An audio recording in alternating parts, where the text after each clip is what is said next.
할렐루야.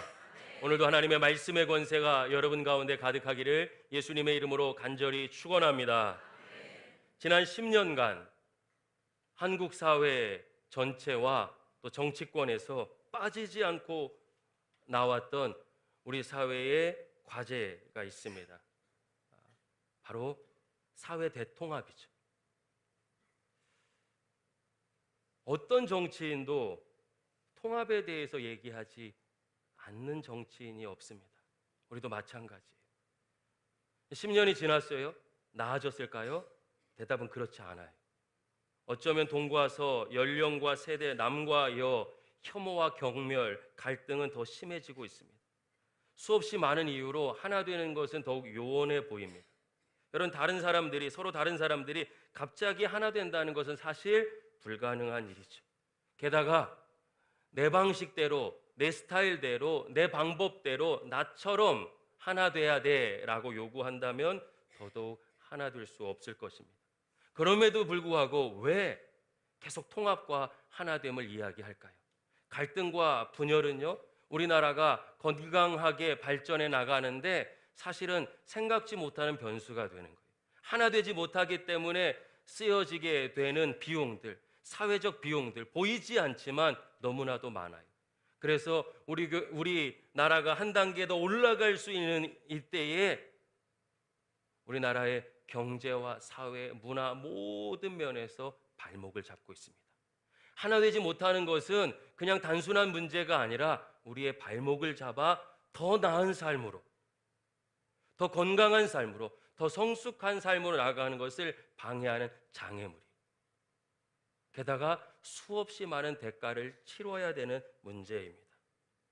교회는 어떻습니까? 여러분, 교회는 어떻습니까? 교회가 으쌰으쌰 하나 되고 부흥하면서 세상을 향해서 봐라, 이렇게 하나 되는 것이 교회는 가능하다, 이 하나됨이야말로 이 시대에 필요한 것 아니냐라고 간증하고 영향력을 미쳤으면 좋겠는데, 사실 미워하고 갈라지고 갈등하는 역사, 그것을 통해서 부흥한 역사, 그걸 부흥이라고 말할 수 있을지도 모를 정도로 부끄러워지는 부흥이 교회의 모습이었다고 해도 과언이 아닙니다. 한국교회 역사 전체와 또 이민교회까지도 비슷한 모습이에요. 뿐만 아니라 요즘은 어떻습니까? 사회가 급속도로 발전되는 가운데 이단과 사이비가 판을 치고 있고, 또 기존 성도들도 성경에 근거하지 않은 개인의 영적인 선호도나 아니면 네이버나 인터넷에서 얻은 정보, 카톡을 통해서 얻은 정보가 성경을 대체하는 시대를 살고 있어요. 그래서 때로는 성경을 이야기해도 다른 곳에서 얻은 정보로 하나님의 말씀을 거부하는 지경에까지 영적인 분별력을 잃은 시대가 오늘의 시대입니다. 게다가 세상은 너무 화려해졌죠. 너무 발전했어요. 그래서 여러분, 주일날 아침에 이 자리에 와 있는 것, 캠핑 가 있지 않거나 낚시 가 있지 않거나 어떤 야외 활동, 액티비티를 하지 않고 이 자리에 있는 것이 내가 굉장한 손해를 보는 것처럼 느끼는 그런 지경에까지 이르고 있습니다. 신앙생활 열심히 하는 젊은이들은요, 상대적으로 박탈감을 느끼고 있고, 올해 청년부 수련회 주제가 나는 정말 찌질이인가? 여러분, 우리가 웃음이 나오지만 웃을 수 없는 이야기예요. 그들은 정말 절박합니다. 왜 그럴까요? 신앙생활을 열심히 하면 은혜와 능력이 되는 것이 아니라, 역사를 경험하는 것이 아니라 손해본다고 생각하는 세상 풍조에, 여러분, 세상 풍조에, 이 세상 풍조에, 악한 사단의 괴계 가운데 붙잡혀 있는 거예요. 이런 시대적 상황 속에서 마치 하나님께서 맞춤 교육을 하듯이 이 시대의 교회에 주시는 말씀이 있어요. 고린도전서의 말씀입니다. 고린도전서는요, 고린도 교회를 향한 사도 바울의 편지며 하나님의 말씀이죠. 고린도 교회는 오늘날 교회와 목회자들, 신학자들에게 뜨거운 감자예요. 왜냐하면 너무나 오늘날과 동일한 문제를 그대로 보여주고 있습니다. 초대교회는 이상적인 교회였죠. 그런데 이상적인 교회였어요. 부흥하는 교회였어요. 그러나 부흥하는 시기에 반드시 방해도 있고 장애물도 있고 갈등도 있고 연약한 우리 가운데는 문제도 일어납니다. 그 문제 가운데 빠져 있으면, 해법을 발견하지 못하면, 다시 본질로 돌아가지 않으면, 늘 들어서 진부해 보이지만 오직 예수 그리스도란 믿음을 놓치게 되면 교회는 역사 속에서 쇠퇴하고 무너지고 갈등하고 분열하고 찢어져 왔어요. 저는 이런 시대에 하나님께서 우리 신세계 공동체를 향해서 고린도전서의 말씀을 주시는 데는 분명한 뜻이 있고, 이것이 예방주사가 되어서 우리가 문제가 있어서가 아니라 건강하게 새로운 20년을 맞이하며 부흥의 길로 나갈 때 한 사람 한 사람이 예수 그리스도를 구원자여 주인으로 고백하며 믿음으로 세상을 압도하는 역사를 경험하고자 하는 이때에 이것이 예방주사가 되어서 넘어지고 찢어지고 갈등하고 아파하고 낙심하는 것이 아니라 믿음으로 승리하는 여러분 되시기를 예수 그리스도의 이름으로 간절히 축원합니다. 할렐루야. 여러분 생각해 보세요. 얼마나 많은 순간 발목 잡혀서 여러분 신앙이 여러분의 문제를 뚫고 나갈 수 있음에도 불구하고 제자리에 멈춰 있습니다. 오늘 우리를 도전하시는 거예요. 고린도 교회는 특징을 가지고 있습니다. 사람 중심의 신앙을 가지고 있어요. 내가 주인이 되는 거죠. 오늘날 우리가 너무나도 익숙하게 기도의 제목을 통해서도, 대표 기도를 통해서도, 말씀을 나눌 때도 이야기하는 것, 하나님 주인 되지 못하시고 내가 주인 되는 것 같습니다. 그래요. 고린도 교회도 그랬습니다. 뿐만 아니에요. 내가 중심이 되고 사람이 중심이 되니까 항상 문제가 생기죠. 갈등하고 미워하고 분쟁하며 파벌로 갈라지는 거예요. 고린도 교회는요, 정말로 분쟁이 많은 교회였습니다. 뿐만 아니라 부자와 가난한 자, 남자와 여자에 이르기까지 문제가 생겼고, 오늘날도 그렇죠. 결혼과 이혼의 문제가 얼마나 심각해지고 성적인 타락이 사회 문제가 되고 있잖아요. 그런데 고린도 교회는 세상 사람들, 그 타락한 도시였던 고린도 교회에서도 찾아보기 어려울 정도로 타락한 성적인 문제까지 보이는 교회였어요. 여기에 성경의 놀라움이 있습니다. 가리지 않아요. 가감하지 않습니다. 그대로 드러내는 거예요. 이 영혼들이 하나님 중심으로 이겨내길 바랬지만 넘어진 그들을 보면서 무엇이 기준인지 오늘 이 시대를 살아가는 믿음의 사람들에게 하나님 다시 말씀하시는 것이, 하나님의 마음이 얼마나 아프신지, 또한 우리가 이 문제를 이겨냈을 때, 뚫어냈을 때, 믿음으로 성장했을 때, 성숙의 경지에 이르렀을 때 하나님의 영광이 우리 삶 가운데 어떻게 드러나는지 보여주고 간증하고 맛볼 수 있도록 오늘 우리에게 말씀해 주시고 계신 줄로 믿습니다.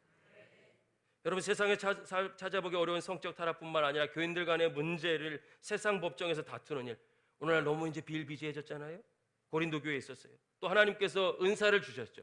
은사는요, 영적인 교만과 탁월함을 나타내는 지표가 아니라, 여러분, 모든 은사는 사명을 위한 것이에요. 특별히 모든 은사는 사랑의 은사로 비결되는 것이고, 부족한 것을 채우고 하나됨을 위해 하나님께서 맡기신 것이에요.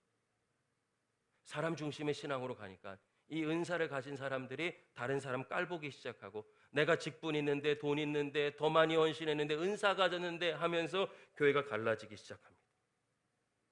은사 때문에 망해가는 교회가, 그렇게 많은 은혜를 받았는데도 오히려 인간적인 생각 때문에 사람을 정죄하고 지적하는 가운데 무너져가는 교회가 고린도 교회예요. 마치 문제점의 백화점 같습니다. 심지어 고린도 교회는요, 개척한 바울을 싫어한 정도가 아니라 사도가 아니라고까지 했어요. 여러분, 사도가 아니라는 것은 저한테 목사가 아니라는 거예요. 제가 열심히 설교했는데 유성환 목사 아니래. 그럼 지금까지 설교한 거 어떻게 되는 거예요? 다 가짜 되는 거죠. 왜 그토록 사단이 교회를 통해서 사도 바울의 사도권을 공격했을까요? 복음의 진리를 무너뜨리기 위한 것이죠. 사도 바울을 통해서 증언되었던 모든 하나님의 말씀과 기적과 역사를 아무것도 아닌 것으로 만들어버리려고 사도권을 공격하는 거예요. 그래서 고린도 교회는 정말 사도 바울의 사도권까지 의심하고 배척하기 시작합니다. 그런 고린도 교회 성도를 향해서 하나님 주신 마음 가지고 성령의 인도하심을 따라 기록한 책이, 하나님의 말씀이 고린도 교회를 향한 편지 고린도 전후서예요. 사실 여러분, 고린도라는 도시는 오늘날로 표현하면 가장 문명이 발달하고 경제적으로 풍요로워서 타락한 도시입니다. 역사적으로 보면 재밌는 여러분 통계가 있어요. 물질적으로 풍요로워져서 잘 살게 된 곳은 거룩함과 멀어졌어요. 성경뿐만 아니라 역사가 우리에게 증언하는 거예요. 우리는 그토록 물질적인 부를 추구하지만 성경과 역사는 물질적인 부를 추구하며 누렸을 때 거룩으로부터 멀어졌어요. 타락하고 넘어지고 무너져 물질이 없을 때 누렸던 은혜까지도 쏟아버리는 병폐를 가져왔습니다. 사랑하는 여러분, 하나님 우리에게 물질의 복도 주시고 건강의 복도 주시길 원하시는데 그 중심에 하나님이 주인 되시기를 예수님의 이름으로 소망합니다. 고린도 교회는 이 고린도라는 타락한 도시에서 여러분, 그래서 성적으로 방종하고 타락하고 정말 상종하지 못할 사람들을 부를 때 별칭이 뭐였는 줄 알아요? 그 시대에 이런 고린도 사람들 같으니라고. 진짜로 굉장한 유혹이었어요. 타락한 사람들이라는 표현이었어요. 그런 고린도라는 도시에서 교회가 빛과 소금이 되어서 하나님의 은혜를 전하고 능력을 전하고 영향력을 발휘한 것이 아니라 안타깝게도 그 도시를 닮아가 버렸어요. 그게 고린도 교회입니다. 세속화된 것이죠. 예수님을 닮아야 될 곳이 세상을 닮아버렸습니다. 그로 인해서 교회 안에 문제가 생긴 것이죠. 그러나 모든 문제의 본질은 다른 것이 아닙니다. 복잡해 보여도 여러분, 신앙의 본질에서 벗어날 때 문제가 시작되는 것이. 문제의 해결이 무엇입니까? 부흥이 무엇입니까? 여러분, 성장이 무엇입니까? 성경이 말하는 것은 교회 건물의 크기나 재정과 사람의 숫자가 아니에요. 변질된 것이 다시 본질로 회복되는 것. 이게 부흥이에요. 이게 하나님의 능력입니다. 그래서 고린도 교회를 향해서 변질된 것을 다시 하나님 중심으로 본질로 돌이키려는 하나님의 마음이 고린도 전서에 기록되어 있고, 우리 신세계 공동체는 세상을 닮아가는 것이 아니라 세상에 소망을 주는 건강한 부흥의 공동체가 될 수 있기를 예수님의 이름으로 축복합니다. 할렐루야, 할렐루야, 할렐루야. 제가 할렐루야를 3번 할 때쯤 되면 이제 여러분 더워서 졸기 시작한다는 사인이에요. 다 깨셨죠? 교회는 세상 닮아가는 것이 아니에요. 그때 능력을 잃어버려요. 여러분 마음에 진지하게 새겨보시는 거예요. 이 시대에도 기성교회가 변하여 본질로 돌아가 하나님의 영광을 경험할 수 있다고 여러분 믿으십니까? 우리 마음속에, 우리의 가정이 믿음의 공동체라면, 내가 교회라면 환경과 상황이 아무리 힘들지라도 문제를 뒤엎을 정도로 많을지라도 하나님은 살아계시기에 반드시 역사해 주실 줄로 믿습니다. 이걸 세상을 향해 간증하는 곳, 그것이 교회예요. 그 교회로의 새로 고침, 그게 부흥이죠. 저와 여러분과 우리 신세계 교회를 향한 하나님의 이 마음이 오늘 우리에게 새겨질 수 있기를 소망합니다. 이제 여러분 본문으로 한번 들어가 볼까요? 본문 2절 말씀 같이 읽어볼게요. 시작. 고린도에 있는 하나님의 교회 곧 그리스도 예수 안에서 거룩하여지고 성도라 부르심을 받은 자들과 또 각처에서 우리 주 곧 그들과 우리의 주 되신 예수 그리스도의 이름을 부르는 모든 자들에게 아멘. 여러분 보세요. 문제덩어리에 사도 바울의 사도권까지 인정하지 않고 그렇게 괴롭히고 상처 주는 교인들에게 편지를 하는데, 저같이 부족한 목사는 문제점부터 지적하거나 아니면 굉장히 문자로 쓰니까, 글로 쓰니까 순화되어 있지만 욕부터 쓸 것 같아요. 그런데 하나님의 솔루션, 하나님의 해법, 하나님의 손에 붙들린 하나님의 사람 사도 바울은 먼저 무슨 얘기를 하고 있습니까? 고린도에 있는 하나님의 교회라고 시작합니다. 고린도에 있는 하나님의 교회. 여러분, 고린도 교회는 고린도 지역에 교회가 하나 있는데 건물 큰 교회, 그게 고린도 교회가 아니라 고린도 지역에 곳곳에 흩어져 있는 가정교회들, 소그룹 교회들 전체를 다 고린도 교회라고 하는 거예요. 교회는 그냥 교회라고 하죠. 근데 왜 유독 여기서는 고린도에 있는 하나님의 교회라고 했을까요? 그건 질문이에요. 제가 묵상할 때. 그건 질문이에요. 문제로 무너져 있고 갈라져 있는 고린도 교회를 향해서 질문을 던지는 거예요. 고린도 교회의 주인은 누구인가? 우리 삶의 문제가 다양하죠. 건강도 물질도 우리 마음의 염려와 근심까지 모양은 다양합니다. 그러나요, 모든 평강이 깨어진 이유는요, 하나님으로부터 멀어진 데 있어요. 두려움의 근원도 염려의 근원도 하나님과 깨어졌기 때문에 평강을 누리지 못하는 것이, 하나님 주인 되시지 못하기 때문에, 하나님이 인도하시지 못하기 때문에, 하나님이 역사하시는 것을 받아들이지 않기 때문에, 거부하기 때문에 그곳엔 은혜가 사라져버린 것이, 문제투성인 고린도 교회를 향해서 지적하는 것이 아니라 질문하는 것이에요. 이 교회의 주인이 누구입니까? 여러분입니까? 사람입니까? 사랑하는 여러분을 향해서도 사도 바울이 하나님께서 이 무너진 교회를 향해서 일갈하시는 것이에요. 교회를 향해 던지는 일갈이에요. 우리 교회의 주인이 누구입니까? 교회의 주인은 목사가 아니에요. 장로나 직분자들이 아닙니다. 성도와 사역자, 나이 많은 사람이나 오래 다닌 사람, 돈만 있는 사람, 헌금 많이 하는 사람, 헌신 많이 하는 사람이 아니에요. 교회의 주인은 오직 한 분, 살아계신 하나님이신 줄로 믿습니다. 할렐루야. 이것을 놓칠 때 갈라지는 거예요. 이것을 놓칠 때, 교회가 이것을 놓칠 때, 내가 주인이 될 때, 사람이 주인이 될 때, 유력한 사람이 주인이 될 때, 내가 주인이라고 착각할 때, 개인의 문제에서부터 공동체 문제까지, 그리고 사회로부터 이렇게 비난받는 역사까지도, 이 아픔의 역사까지도 일어나는 거예요. 본질은 하나, 누가 주인인가? 나보다 나를 더 잘 알고 계시고 나를 창조하셨습니다.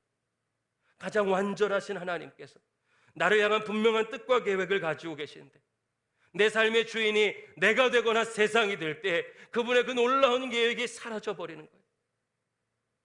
누리지 못하시는 것이요. 그래서 몸은 이곳에 와 있는데 마음은 잃어서 양다리를 걸치게 되어서 은혜를 누리지 못하고, 하나님은 부르짖지만 역사를 경험하지 못하는 안타까운 신앙으로 넘어지는 거예요. 사도 바울은 분명히 고백합니다. 고린도 교회의 주인은 하나님이시기 때문에 고린도에 있는 하나님의 교회라고 선언적으로 이야기하고 있는 것이, 고린도 교회의 핵심 문제는요, 분쟁이었죠. 바울, 아볼로, 게바, 그리스도, 네파로 나눠집니다. 이유나 내용에 대해서는 다음 주에 더 깊게 나눌게요. 얼마나 갈등하고 싸웠겠습니까? 누가 주인인가? 누가 진짜인가? 누가 영향력 있는가? 누구 편에 서는가? 그러면서 또 얼마나 많은 사람들을 지적하고 정죄했었겠습니까? 그러나 문제는 그게 아니에요. 하나님이 주인 되심을 놓치는 것이죠. 하나님 주인 되셨다는 것은 교회의 머리가 예수님이시라는 거잖아요. 여러분, 제가 머리가 있고 제 몸이 있어요. 제가 팔을 다쳤습니다. 그럼 팔을 다치면 제 다른 팔이나 제 몸, 제 다리들, 엉덩이, 발 같이 불편을 경험하는 거예요. 같이 아픈 시간을 견뎌냅니다. 엄지발가락 다쳐보셨어요? 걷기 얼마나 힘듭니까? 얼마나 스트레스입니까? 마음부터 몸에 이르기까지 온몸이 다 힘들어요. 왜요? 내 몸이니까. 연결되어져 있다는 것은 이런 것이, 교회가 갈라졌다는 것은 머리 대신 예수님으로 한 몸 이루는 공동체가 아니란 뜻이에요. 두렵고 떨리는 이야기죠. 이곳의 주인이, 고린도 교회 주인이 하나님이 아니시란 뜻이에요. 그래서 갈라지고 아파하고 은혜를 쏟아버리는 것이죠. 그런 고린도 교회를 향해서, 오늘 우리를 향해서, 이 시대를 향해서 교회의 주인은 하나님이시다. 예수 그리스도께서 머리가 되시고 우리는 몸을 이루는 한 몸 공동체다. 저 성도가 아프면 제가 아플 수밖에 없는 거예요. 누군가 아프면 여러분 이곳에서 여러분 다음 세대가 어려우면 작년 세대, 노년 세대가 함께 아플 수밖에 없어요. 왜요? 예수님 머리 되시고 그래서 우리가 한 몸이니까. 우리가 다음 세대 성경학교 하는데 왜 이렇게 온 교회가 난리가 나서 다 지원하려고 합니까? 한 몸이니까요. 그게 교회니까. 하나님이 주인 되시니까. 이것을 잃어버릴 때, 내가 중심이 될 때, 지적하고 정죄하고 나누고 갈등하고 결국 예비하신 은혜를 쏟아버리게 되는 것이, 우리 신세계 교회가 하나님이 주인 되시는 공동체, 예수 그리스도를 머리로 고백하며 한 몸 된 공동체로서 건강하게 새날을 열 수 있기를 예수님의 이름으로 간절히 축원합니다. 여러분, 교회는요 분명히 아셔야 돼요. 서로 다른 사람들이 모였습니다. 다 달라요. 오늘 보니까 이 강단에서 보니까 머리 색깔도 다 다르고요, 입술 색깔도 다르고, 연령도 다르시고, 성별도 다르고, 옷도 다 다르게 입고 왔어요. 신앙과 내면으로 들어가면 서로의 은사도 다 달라요. 왜 이렇게 다른 우리를 함께 모으셨을까요? 하나로 부르셨을까요? 그 이유는 명쾌합니다. 서로의 부족함을 채워주기 위함이에요. 오늘 본문은요 고린도 교회가 은혜를 많은 곳이라고 합니다. 은혜, 은사를 많이 받았어요. 주신 것이 많아요. 하나님께서 은사를 많이 주신 이유, 은혜를 많이 부어주신 이유는 하나님의 사랑을 나누기 위함이죠. 하나님의 나라를 확장하기 위함이에요. 내가 더 우월한 신앙의 사람이라는 걸 자랑하기 위함이 아닙니다. 그런데 고린도 교회가 하나님 중심을 잃어버리니까 은사를 주신 것이 다른 사람 찌르는 무기가 되고 교만해지고, 여러분 기도 많이 하는 분이 계시면 교회가 하나 되고 모두가 은혜 받아야 되는 것이 당연한 것인데, 기도 많이 하는 분이 계셔서 기도 안 한다고 교회를 찔러대기만 하면요 다 갈라지는 거예요. 왜 내게 기도의 은사를 부어주셨을까? 나의 기도를 필요로 하시는 거예요. 한 영혼 살리기 위해서 나의 순종을 원하시는 것이요, 그런 사람들이 모여서 하나 되는 곳, 그것이 교회고, 여러분 하나가 될 때 세상이 감당할 수 없는 하나님의 능력이 그곳에 나타나게 될 줄로 믿습니다. 그래서 다른 사람을 모이게 하시고 서로를 세워서 세상이 감당할 수 없는 공동체로 우리를 이끄시는 거예요. 다르지만 예수님 머리 되시기에 하나 되어 세상을 압도할 수 있는 능력의 공동체가 되는 것, 그것이 우리 신세계 교회가 될 줄로 믿습니다. 할렐루야. 여러분 또 말씀을 볼까요? 2절 중반부에 보니까 그리스도 예수 안에서 거룩하여지고 성도라 부르심을 받은 자들과, 여러분 예수 안에서 거룩해진 성도라고 부르심을 받았어요. 고린도 교회 성도들이, 저와 여러분도 성도잖아요. 우리는 어떤 사람입니까? 부르심 받은 사람들이. 모세의 이름의 뜻이 뭐죠? 물에서 건져내다. 부름받았다라는 것이 굉장히 같은 의미예요. 이스라엘 공동체를 노예 생활하던 이집트에서 하나님께서 어떻게 하셨어요? 건져내셨어요. 노예 생활하던 이집트에서 그 고통스러운 삶에서 하나님께서 하나님의 나라로 부르셨어요. 이 이스라엘 공동체, 광야 공동체를 여러분 이스라엘 사람들이 헬라어로 번역할 때 뭐라고 번역하면 에클레시아라고 번역합니다. 그것이 오늘 신약에 표현되는 교회예요. 부름받은 공동체. 영적으로 보면 구약의 이집트에서 부름받은 공동체의 영적인 정통과 정체성을 오늘 예수 그리스도를 통해서 부름받은 내가, 우리 교회가, 우리 신세계 교회가, 고린도 교회가 가지고 있다라는 신앙 고백도 되고, 우리 신앙의 출발점이 뭐예요? 내가 선택하고 내가 찾아온 것이 아니라 하나님 부르신 거예요. 하나님 여러분을 부르시는 것이에요. 여러분의 일상 속에서, 문제 속에서, 아픔 속에서, 그리고 죄로 죽을 수밖에 없는 상황 속에서 살아계신 하나님께서 예수 그리스도를 통해 저와 여러분을 부르신 줄로 믿습니다. 다시 말하면 우리를 건져내셨어요. 이 믿음이 회복되지 않으면 신앙은요, 늘 부담이죠. 짐을 지고 살아가는 것이. 그런데 나를 부르셨음을 깨닫게 될 때, 여러분, 우리는 은혜에 감사하며 하나님 앞에 나가게 되죠. 이렇게까지 말할 수 있어요. 부름받지 않았으면 성도가 아니에요. 부름받아야 그리스도인이 되는 것입니다. 여러분, 이 주일날 놀랍지 않아요? 여러분을 불러내셨어요. 집에서, TV 앞에서, 다른 곳에서 얼마든지 살 수 있는데, 지낼 수 있는데, 편하게 지낼 수 있는데 이곳으로 불러내셨어요. 더 졸고 싶고 자고 싶어도 불러내셨어요. 차라리 여기서 졸라고.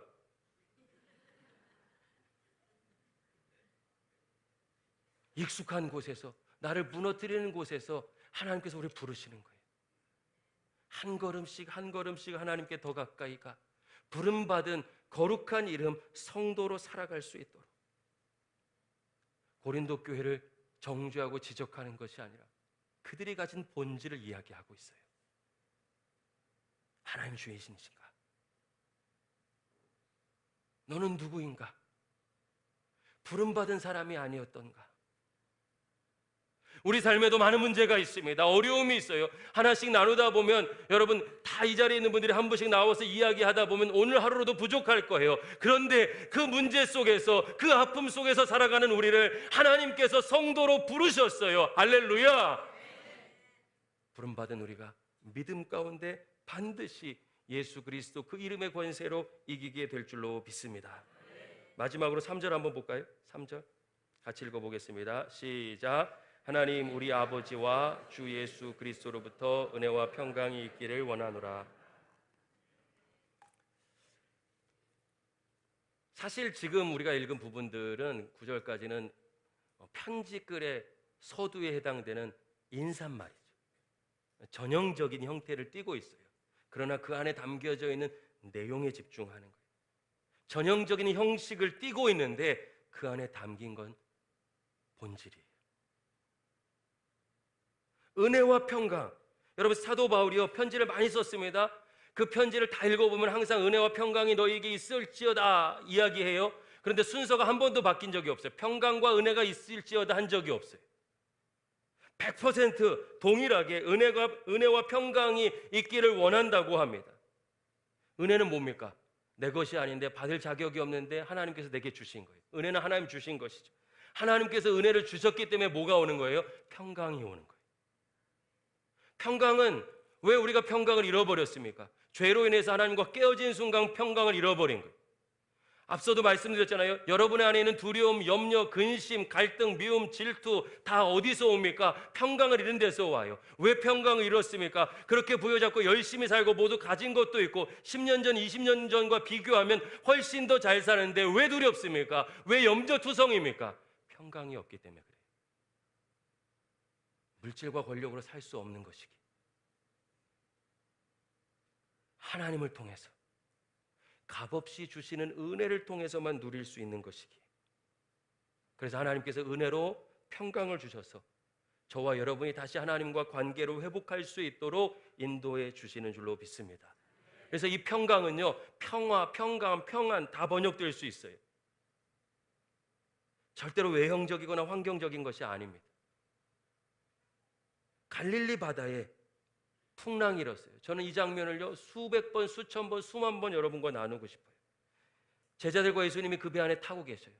배가 막 흔들잖아요. 제자들은 무서워 죽을 것 같고 떨고 있고 스승님 깨우고 난리가 났어요. 근데 예수님 지금 어떤 상태예요? 베개 베고 주무시고 계셔요. 환경이, 외부가 아무리 흔들어도 하나님이 은혜 주신 곳에는 그 모든 환경을 이길 수 있는 내면의 평강이, 하나님의 능력이 임하는 줄로 믿습니다. 이게 신앙생활이에요. 너희가 그 평강을 잃었구나.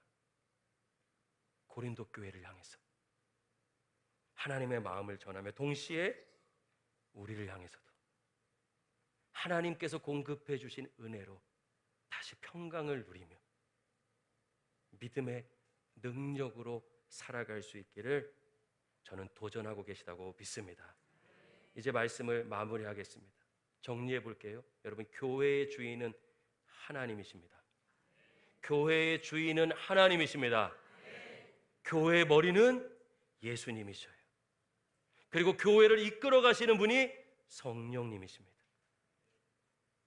하나님께서, 예수님께서 성령님을 통해서 우리를 구별하여 부르셨어요. 우린 부름받은 성도입니다. 그분이 공급해 주시는 은혜로 두려워 떨 수밖에 없고 넘어질 수밖에 없는 문제투성이인 그 한복판에서, 삶의 한복판에서 평강을 누릴 수 있는 구별된 사람들, 구별된 공동체, 성도요 교회이고, 바로 여러분이 그 평강의 주인공이 될 줄로 믿습니다. 기도하겠습니다.